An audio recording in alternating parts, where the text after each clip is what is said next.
Happy Monday, everybody. My name is Brandon Rosa, and welcome to another episode of the Xbox in 10 podcast, your weekly source of Xbox gaming news covered in around 10 minutes. Every Monday, this Xbox podcast covers new game releases, the previous week's Xbox gaming news, and we all learn an Xbox-related fun fact together. This show is on podcast services around the world, so please subscribe on your favorite and leave a review. Xboxin10.com, no numbers, is your quick source for links to all of our podcast destinations and social media profiles, which you can follow at Xboxin10. To start, let's talk game releases. The big games out last week were F1 2019, Samurai Showdown, and The Sinking City. Out this week, you can play They Are Billions, Just Cause 4 Los de Meninos, Illusion of La Falsha, Ovivo, Stranger Things 3 The Game, Sea of Solitude, and Attack on Titan 2 Final Battle. Two more games are going to be leaving Xbox Game Pass for console in July, and those are After Charge on July 9th and Warhammer Vermintide 2 on July 10th. Play them while you can. Now, on to last week's biggest news, and we have 8 stories to cover. Number 1, Microsoft, Nintendo, and Sony say Trump's tariffs on China will hurt the game industry. Charlie Hall at Polygon reports,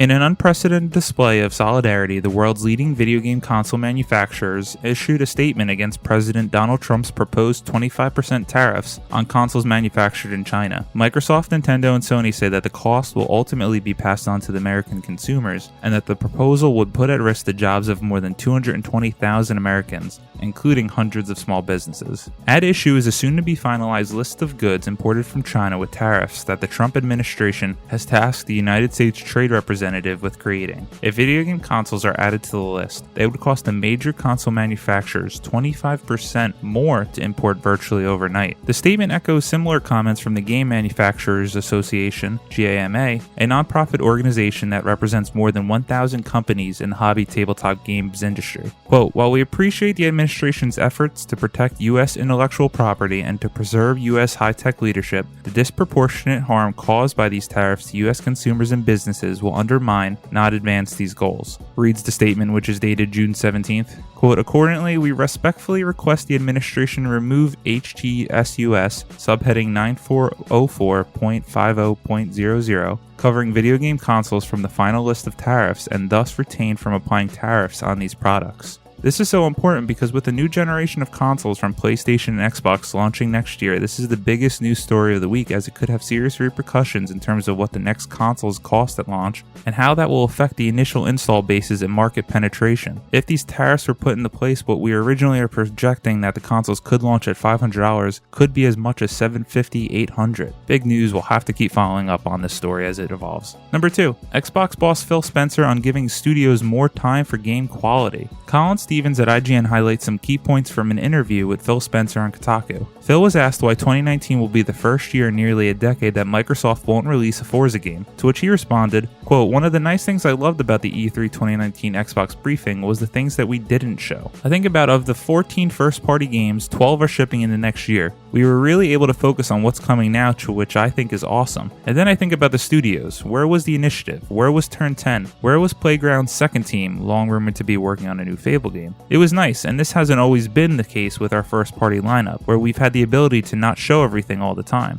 In the case of Forza, I want the team, just like we did 343 Industries, we gave them time. We did what, 4 Halos in 4 years? Giving them an opportunity to really think and have a creative impact when they launch. Turn 10 is similar. I want to give them time to think through their plans. You've got to be able to listen to your studios when they need time and they want to focus on more things. And as you have more content, you're able to do that.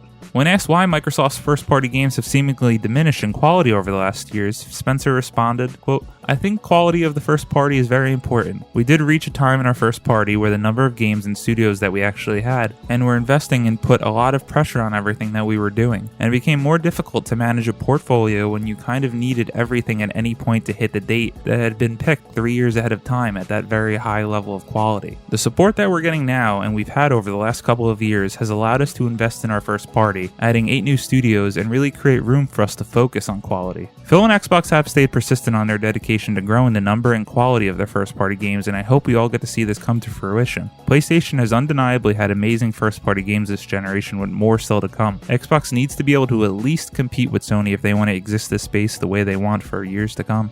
Number 3, the second ID at Xbox Game Pass showcase was this week, and 11 new games were announced for Xbox Game Pass. For Xbox Game Pass console and PC, Time at Porta, Bad North, Goner, The Banner Saga 3, Yoku's Island Express, and Worms WMD. For just Xbox Game Pass for PC, Undertale, Time Spinner, Unavowed, Machinarium, and For the King. There was also interviews with developers on 8 key games coming to Game Pass: Blair Witch, Pathologic 2 and Secret Neighbor, Broforce, Ruiner, Hotline Miami, The Messenger, and Hatful Boyfriend, Way to the Woods, Spiritfarer, Creature in the Well, Undermine, and Star Renegades. I like this new digital brand they have created with Idea Xbox Game Pass Showcase. It highlights games that you may not have had on your radar, and I highly recommend that you check it out for yourself to see what piques your own interest. It's on Xbox's YouTube channel, and it's under 20 minutes. Enjoy! Number 4, Cyberpunk 2077 install size is twice as big as The Witcher 3. Jesse Wade at IGN notes the disk space needed for Cyberpunk 2077 has been revealed by Game Pressure, which they confirmed after pre-ordering the game from the PlayStation Store. The PlayStation 4 version will reportedly need at least 80 gigabytes of space, which is more than twice the size of The Witcher 3's install and 13 gigabytes larger than Days Gone. Exciting for Xbox One gamers, however, is, according to the report, the Xbox One version of Cyberpunk 2077 should be able to use its 4K capabilities, but it is unknown how much disk space the Xbox One version will require. More exciting news for a game that is at the very top of my most anticipated games list. Number 5, Microsoft cuts internal original content creators and producers at Inside Xbox and Mixer. Amanda Farrow at GameDaily.biz writes, the affected positions appear to be at Inside Xbox and Mixer, with heavy implications that Microsoft is moving away from internal original content creation. This appears to be a strategy shift for Microsoft as Mixer continues to move toward taking a bigger bite of the streaming pie. Cutting whole teams of original content producers indicates that Microsoft is taking a different approach moving forward, potentially tapping its vast network of streamers and influencers that would likely be eager to step up. It's unlikely that Xbox and Microsoft will fully move away from the original content though. The cuts at Inside Xbox, which is the Xbox brand's live news show, have removed internal broadcasters, writers, and producers. It would appear that Microsoft is digging deep into removing internal content creation, which has a tendency to be expensive. Given the slow rollout, these layoffs and related strategy shifts seem to have been brewing for some time now. As much as I have enjoyed the every few month Inside Xboxes, I do believe a shift in direction may be able to help the brand. I have enjoyed the success Nintendo has done with their directs, and now Sony with their State of Plays. Short, sweet, to the point, pre-recorded videos. Regardless, my thoughts go out to everyone who has lost their jobs.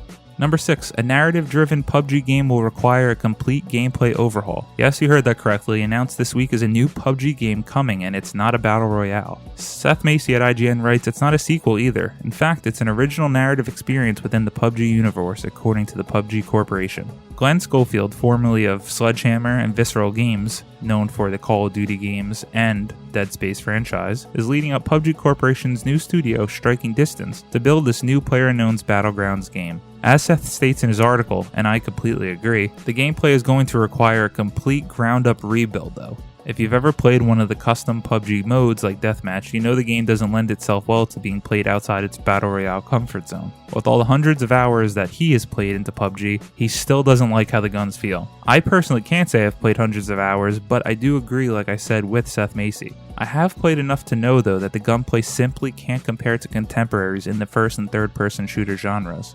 Number 7, EA executives give up their 2019 performance bonuses.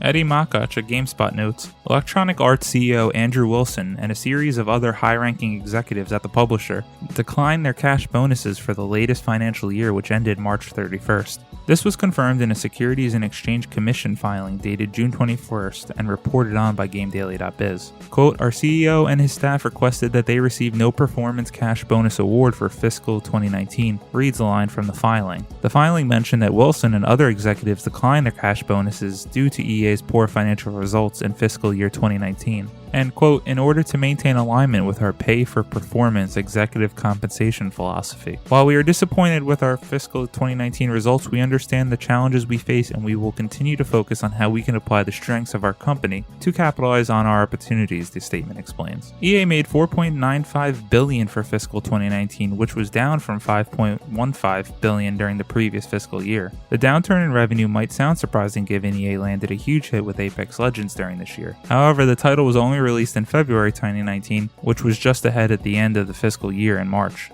EA also had a few high-profile misses during the year, including Battlefield 5 and Anthem, both of which underperformed. I think this is a commendable but seemingly necessary move by EA leadership in the wake of Anthem's reception and the year-after-year negative perception from their consumers. Number 8. Surprise Crackdown 3 Flying High update adds more free achievements. Rebecca Smith at TrueAchievements.com writes, developer Sumo Digital had always been open about their plans for Crackdown 3 and were expecting the Keys to the City update at the end of last month. Now they've decided to give us a free surprise. Today's Flying High update adds more gadgets for players to use, most notably an agency wingsuit, and they're accompanied by new achievements on Crackdown 3 campaign. For those of you enjoying Crackdown 3 or want to get back in, here's a few more reasons to play. As always, before we end the show, we all learn an Xbox fun fact together. Today is another history lesson, but this time for Xbox 360. Credit to Tom Gresham, who wrote this in September of 2017 on itstillworks.com. More than 50 million Xbox 360 consoles were sold between its release in November 2005 and January 2011. That's more than double the amount of consoles sold of the previous generation Xbox. The Xbox 360 console emerged as the best-selling console in the United States in late 2010 and early 2011. Microsoft offered 4 versions of the console, and at the time of the publication of this article, and the company listed more than 800 games for sale on its website. On that note, thank you guys all for listening to another episode of the Xbox Intent Podcast, your weekly source of Xbox gaming news covered in around 10 minutes. If you like the show, please subscribe on your favorite podcast service, share it with your friends, and follow on all social media at Xbox Intent. This past week, I've continued to play through the Halo franchise, and I beat Halo 3 and Halo 3 ODST. I'm enjoying my time, and I've just started Halo Reach. Unfortunately, it's not yet on the Master Chief Collection, so I'm going to have to use that beautiful backwards compatibility program and start my journey. My name is Brandon Rosa. You can follow me on Xbox at Brosa93. I hope you all have a great week and keep on gaming.